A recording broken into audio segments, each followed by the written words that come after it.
It's October 27th, 2015. We're here in Tallahassee to speak with Cliff Madsen. Cliff, I understand you were born in Price, Utah. Well, however did you get from there to here? Price, Utah is almost in the center of the state of Utah in the county of Carbon County. It has always been a coal mining part of the world, underground coal mining. They still, in Carbon County, have enough coal to keep every single house warm for 500 years, if you can put up with all the... You know, we still, as a nation, I understand, about 50% of our energy still comes from coal. So coal has really been a mainstay. And the radio station was KOAL, Price, Utah. And it was a nice place to grow up. My father was a principal of schools. My mother, 5th grade, 3rd grade, 4th grade teacher. And lots of brothers and sisters. I never remember going home except one time, and there'd be no one in the house. And that was such a shock to me because I had 11 brothers and sisters spread out a lot. And it's a very close, tight-knit family. And my mother taught us not just to get along, but to be really nice and sweet to each other. And some of my fondest memories of taking my little sister, Kay, 2 years younger than I, by the hand, and we'd go pick currants that we could eat and bring home. And my mother would tell me, Clifford, you may not let her hand go, ever. And I didn't. I mean, she could not have possibly broken away because I was holding her hand the entire time. And I'd hold her hand and pick berries with the other. And I just say that as an indication of warm, supportive, and let me jump ahead a bit because one of the things that will put this in perspective, I was in college and I was in a sociology class, and we were taking a socioeconomic index. And the socioeconomic index had all these points, you know, did you ever have a bedroom by yourself? You said, come on, no way. Did you, you know? And they said, well, now count the feet of books in your home and multiply by this factor. And I had no idea what they were talking about, feet of books.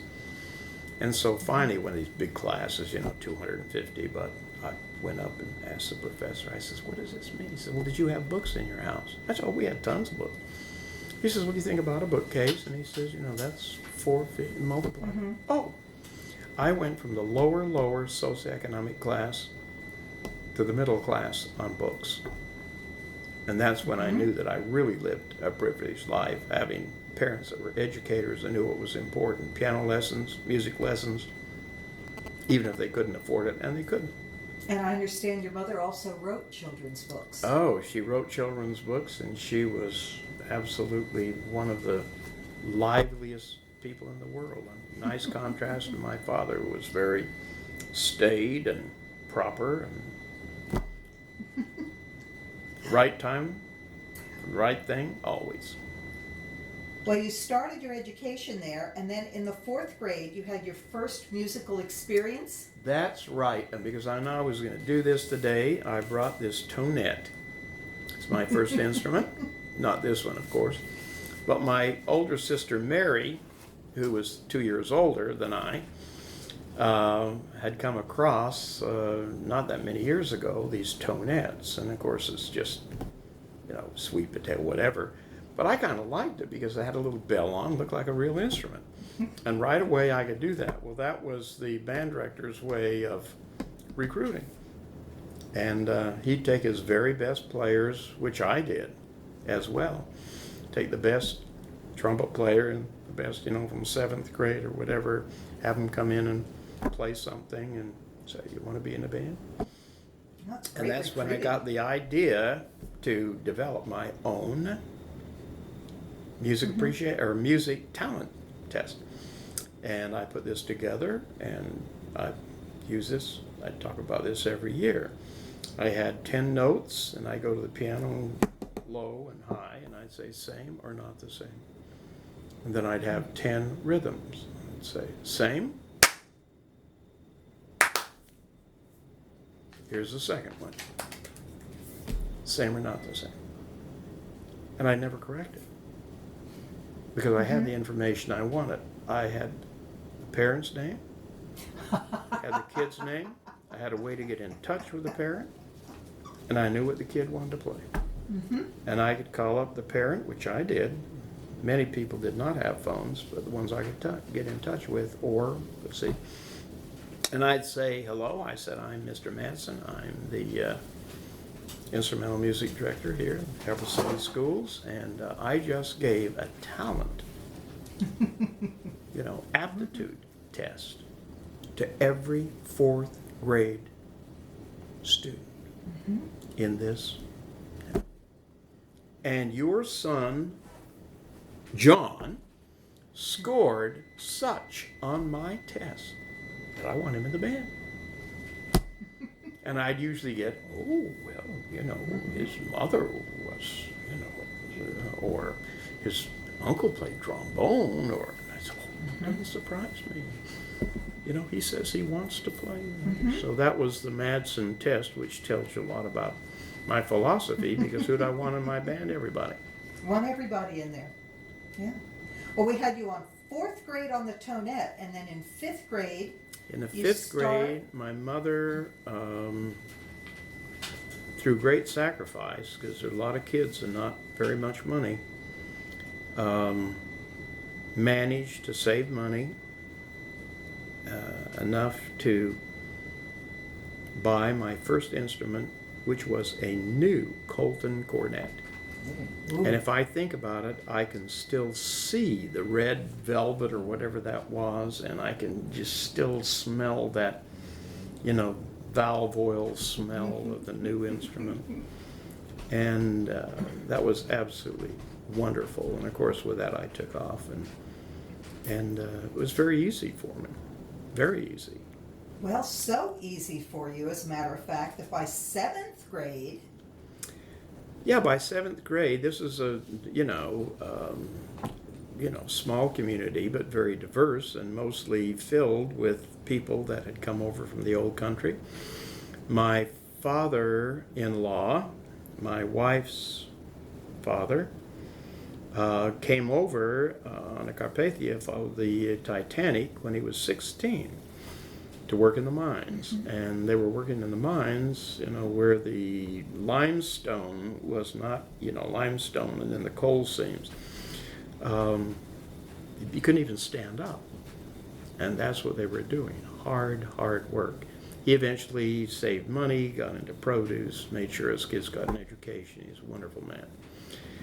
And, but it was a coal mining, I knew there were a couple of rich people, the doctor and maybe a lawyer, and that was about it. And they would bring the big band in. Well, what happened was that Jimmy Dart had a big band at the time, and they needed a 3rd trumpet player.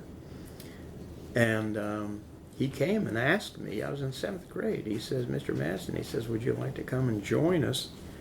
And I thought, wow, died and gone to heaven, So I remember I picked up all the charts, and I remember trying to practice them, but what I found out is that I didn't know how to read music.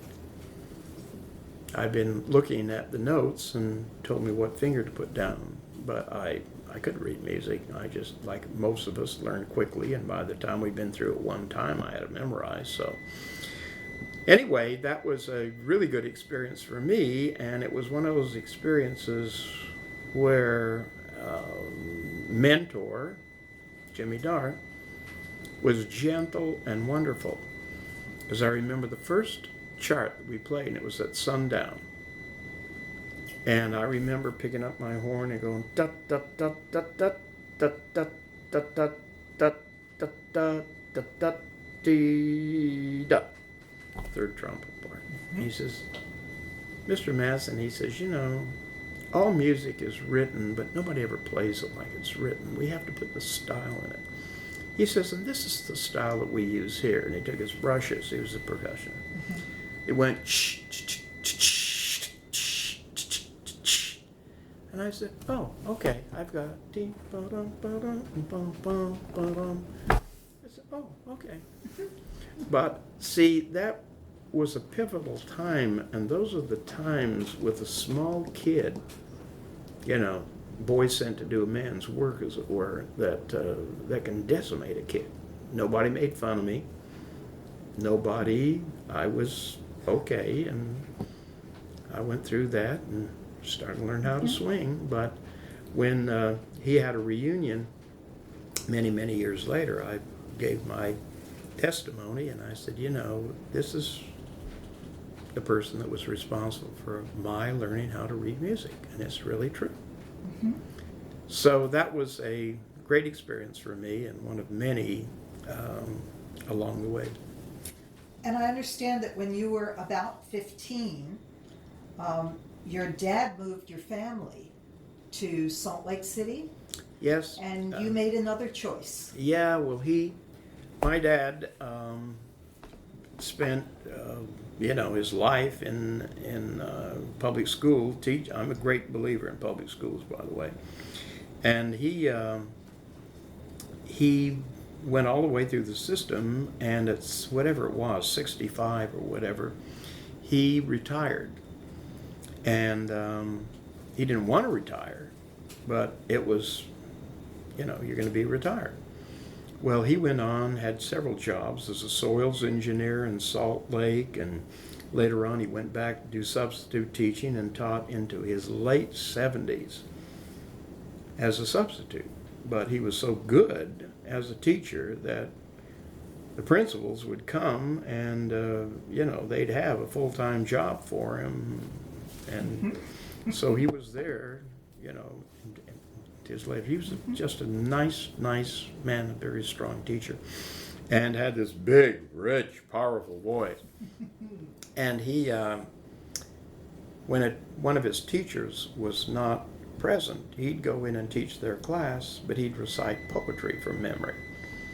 So I remember vividly his coming into classrooms and holding forth with all of those wonderful things.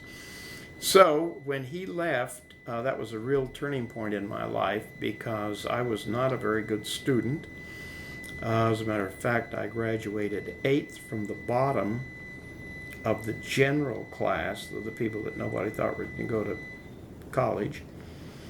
But at 15, I convinced my mother that I was mature enough. Mistake. But I thought that I could live alone and do really well, so she entrusted me to her best friend, who happened to be the wife of the local mortician.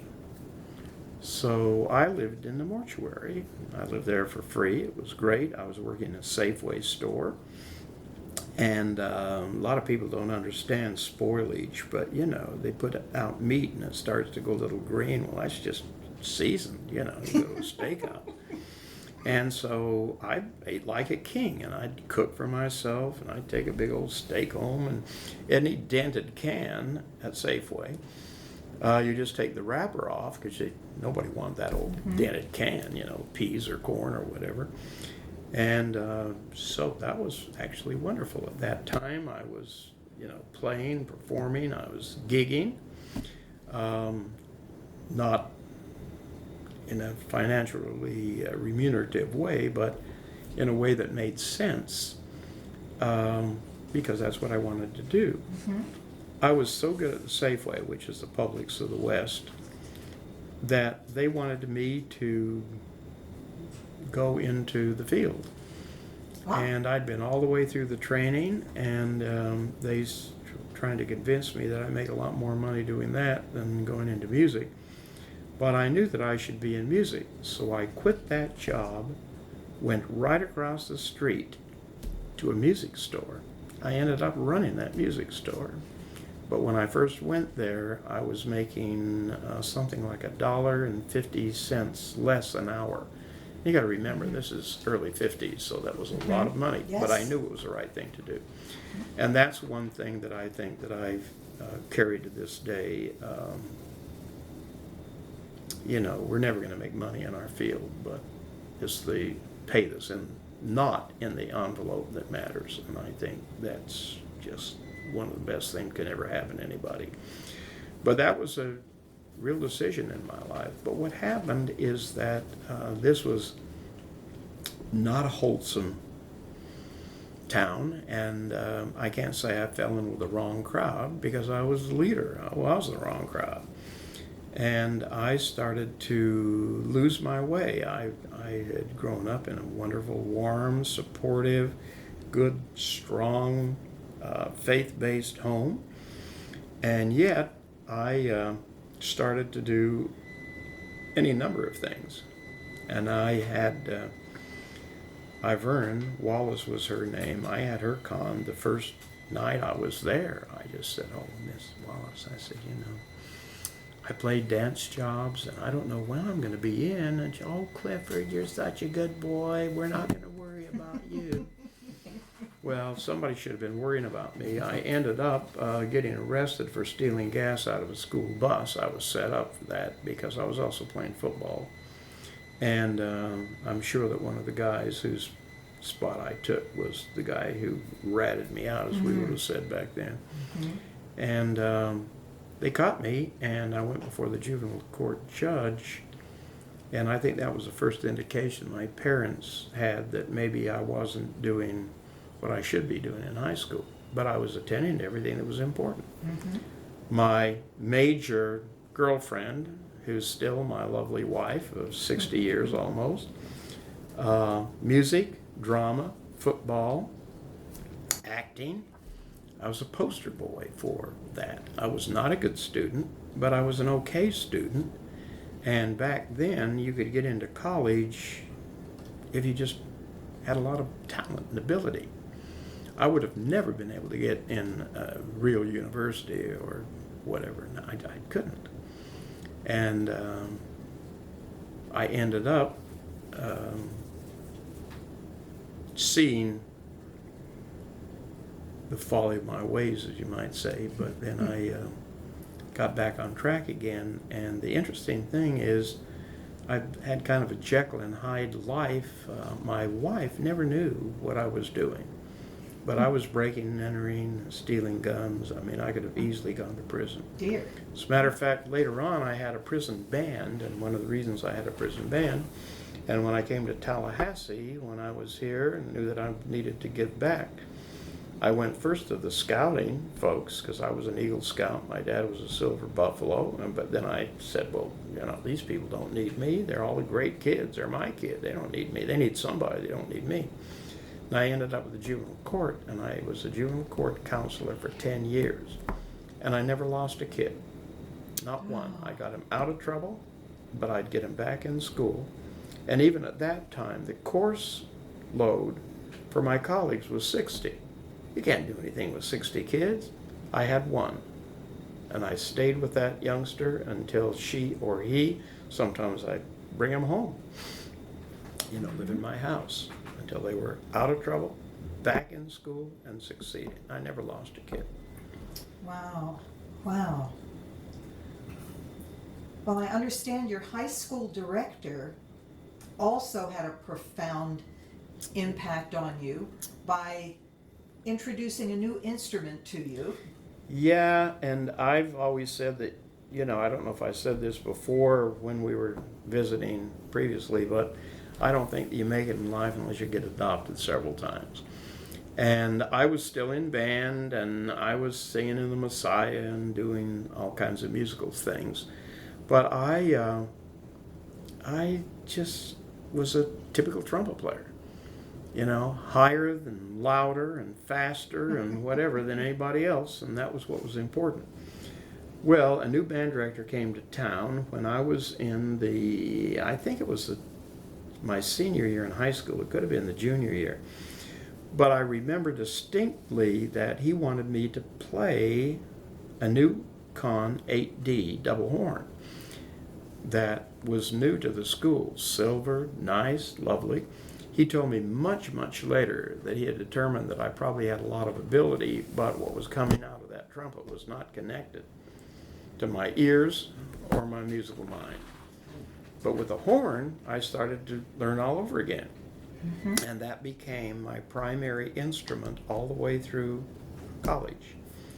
And I always knew that I wanted to be the best instrumental music teacher, the best band director that I could be. So all the way through school, I took the techniques class twice. I took the second one twice. I studied privately on the clarinet.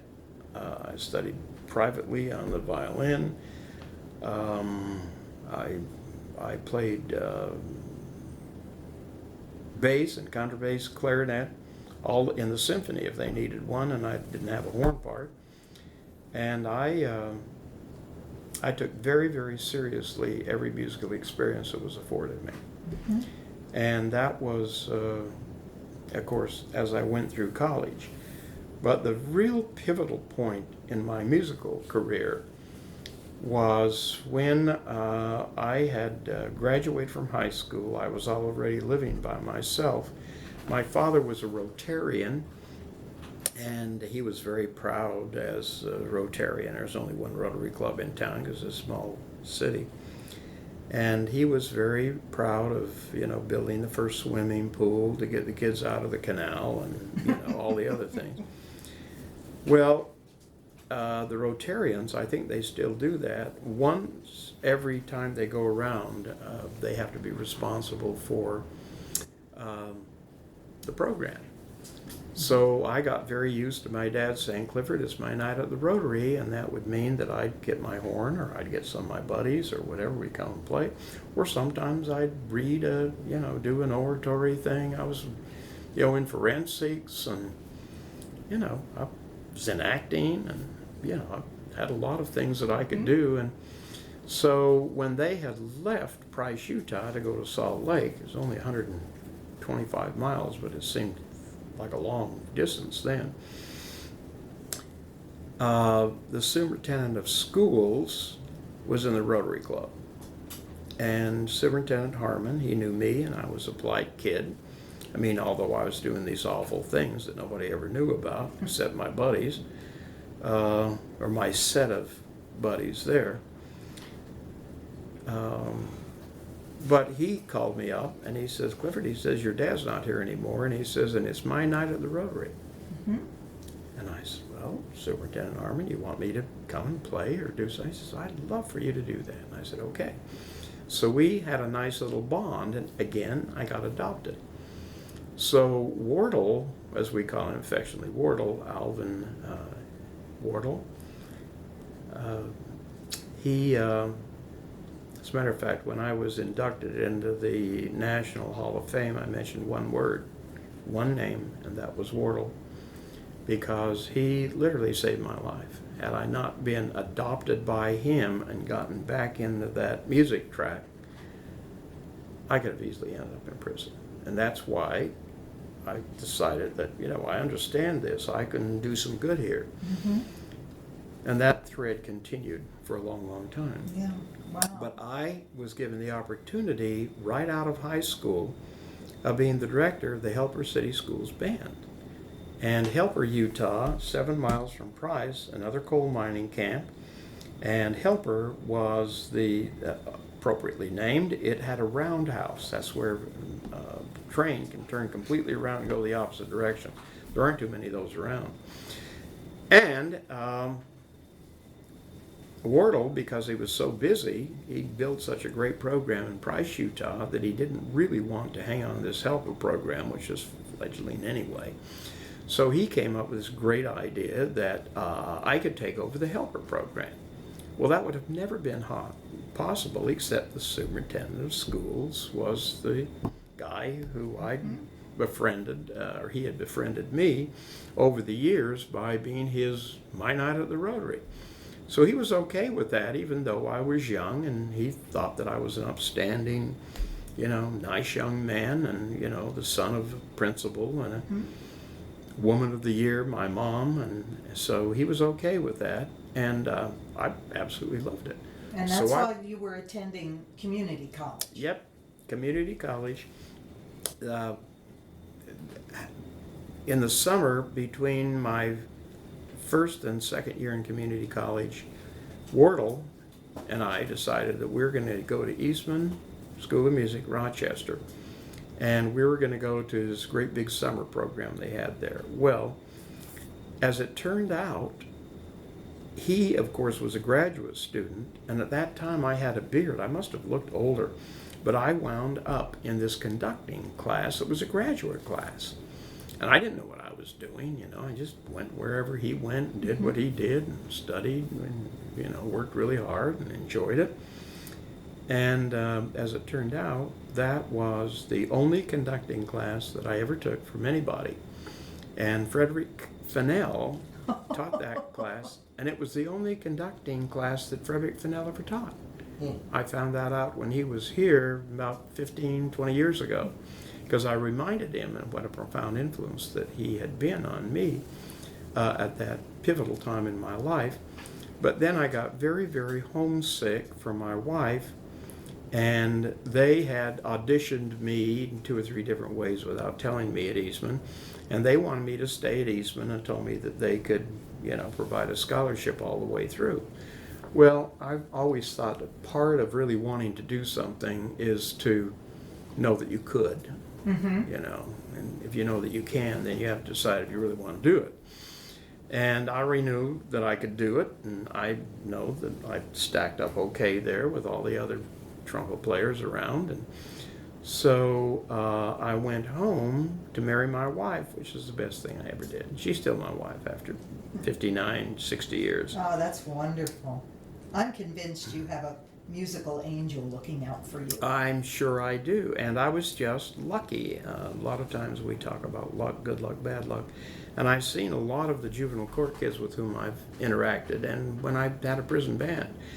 And I understand that, and you know, a couple of bad decisions and a couple of, I can't say I fell in with the wrong crowd, because I was the ringleader of the wrong crowd. I was the one that, we took a wrestling trip one time to Grand Junction, Colorado, and I had the bright idea, because they had 2 hours without giving us anything to do, to find the biggest rock that we could lift, that we could crate, that we could send back to the principal, COD, and we did. That's a whole other story, but it takes too long to tell. But I can't blame anybody for leading me astray, because I led myself and others astray, unfortunately. And I came from a great home. So that shows you how quickly an environment can influence you. And yet I knew, with the relationship I had with my wife and with Wardle and other people whom I cared deeply about, that I didn't want them to know I was doing that stuff. And so I had to Jekyll and Hyde life. Well, you're certainly leading a good life now and having a wonderful influence on people. Now, speaking of influences, I want you to talk a little bit about how Whitcomb influenced you and how Jeff Bradford's program has influenced you. Manly R. Whitcomb, I have to start with his beginning. Manly R. Whitcomb, Whit as we affectionately called him, was a very strong personality, and we became very close over the years, very close. And he,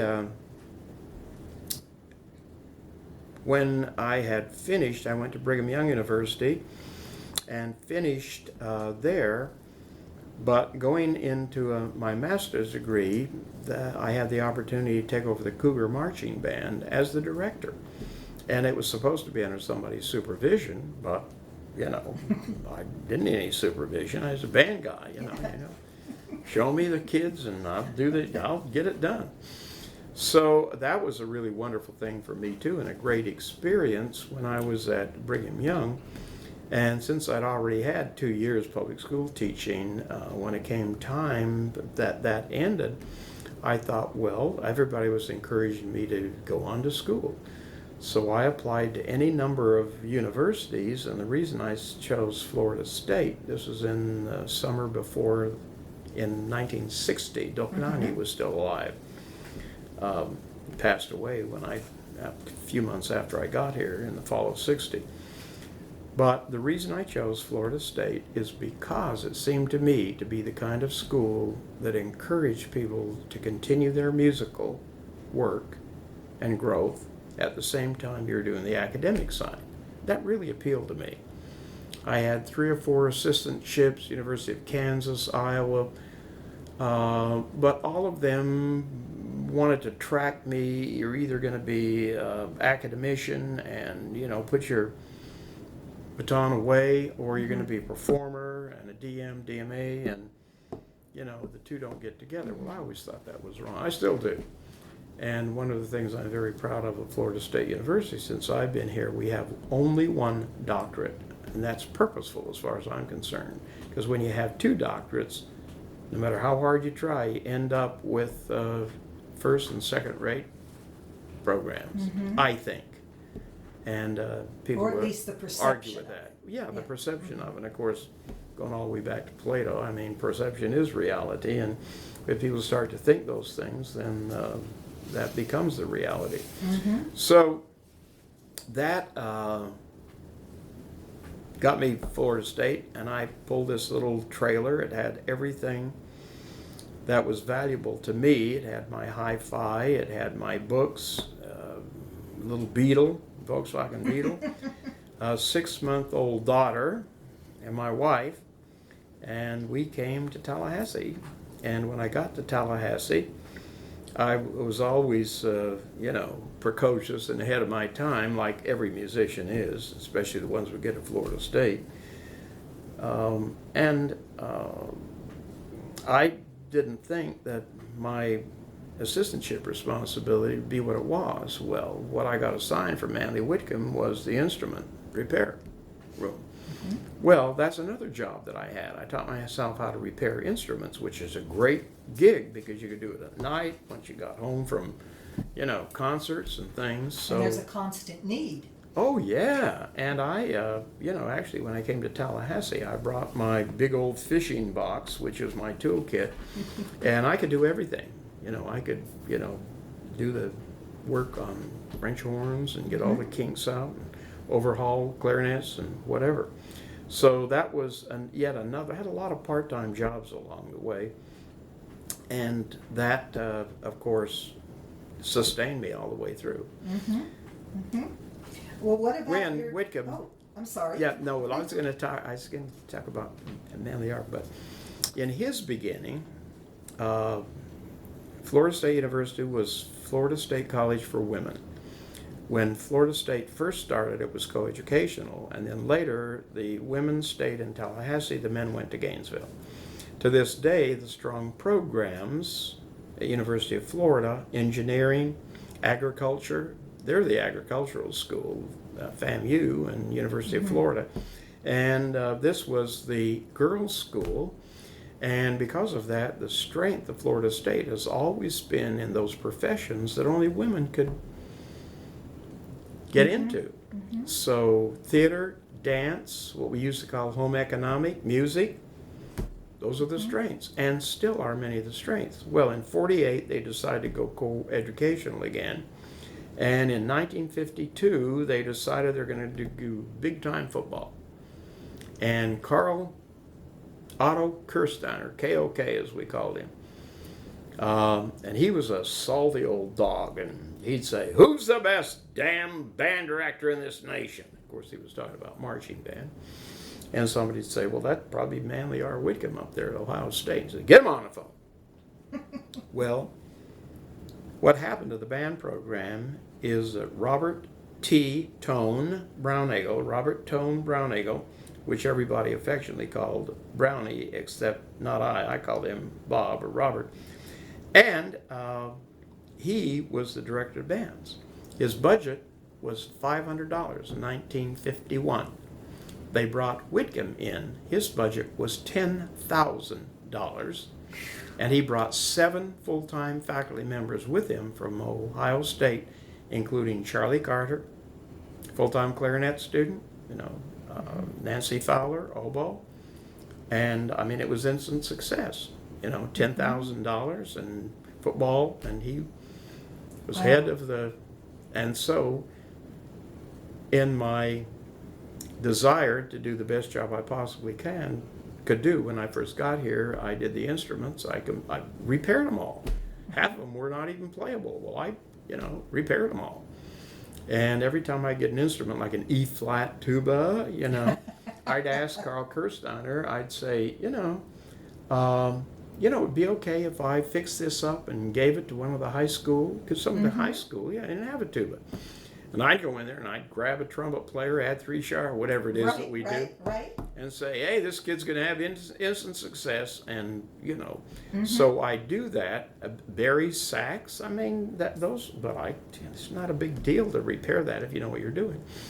So that was one thing I did, but evidently I got his attention in the courses and whatever, because that's when he kind of adopted me and took me under his wing. You mentioned Jeff Bradford. Jeff Bradford, a personal friend of mine. I played a lot of gigs with Jeff and his lovely wife, who was a singer, this part of the world, which is up into Georgia and the tobacco farms, and gig where you could, and that was good money. So Jeff had this strange idea. He was a band director at Godby High. It was a new school, and both my kids were assigned to that school.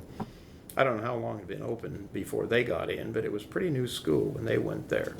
Well, because they grew up in my house, every one of my children had to play the piano from 4th grade through high school, regardless of their talent, regardless. If music's basic, it's basic. It's not only if you're talented. And when they got to high school or middle school, they had to be in the band, chorus, or orchestra. We never had orchestras, so they were in the band. Well, all 3 of my kids were in Jeff Bradford's band.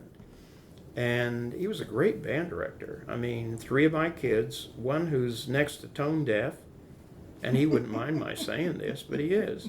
He got better over the years because he played piano from 4th grade through high school. By the way, he got superiors at contests because he had great flair and flexibility, and I know how that works because I've judged a lot of pianists, because they don't know, superior if they look like they knew what they were doing. So anyway,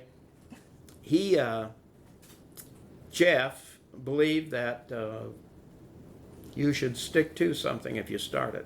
So he had this quaint idea that if you were senior or junior, if you were the oldest person in the cornet section, he mistakenly thought that he could really hear the difference between trumpets and cornets, and I never disabused him of that because he felt so strongly about it. I bought a cornet for my son and gave it to the school when he graduated. But he put my son Cord on first stand, and one time, Bob Spradling, who was a band director just retired at Western Michigan, came to judge one of our contests here, and he was one of my trumpet players when I was when I was doing that. In 1961, they asked me to be on the faculty. Never occurred to me that I should tell them that horn was my real instrument, so they just, fine, I'll do that. And I taught a lot of the, I taught horn and, all kinds of stuff. I just loved it, and the kid needed it. You remember. Who do I want in my band? I want everybody in my band. My great joy is like most music educators, which is not find the most happening parade in town, get in front of it, but take what you have, and your joy is in seeing it move forward. And that's always, I've never stopped believing in that, and I believe it to this day. So I even tell all my doctoral students, there's been gazillions of them, the best job in college is what we call second band music ed. And I still believe that. I fully believe that. And I continue to believe that. And what do we have here? 10 bands or, tons of stuff. And back then we had a circus band, Charlie. Charlie and I were very, very close because Whitcomb had a heart attack. So I was always in the right time, at the right place at the right time, and came into these wonderful opportunities that just presented themselves out of thin air. Well, Whitcomb had a heart attack on the stand, on the podium, rehearsing a marching band. And so it was time for him to stop doing the marching band. And Carl Kirsteiner at the time asked him what he thought we should do, and he knew that I'd had the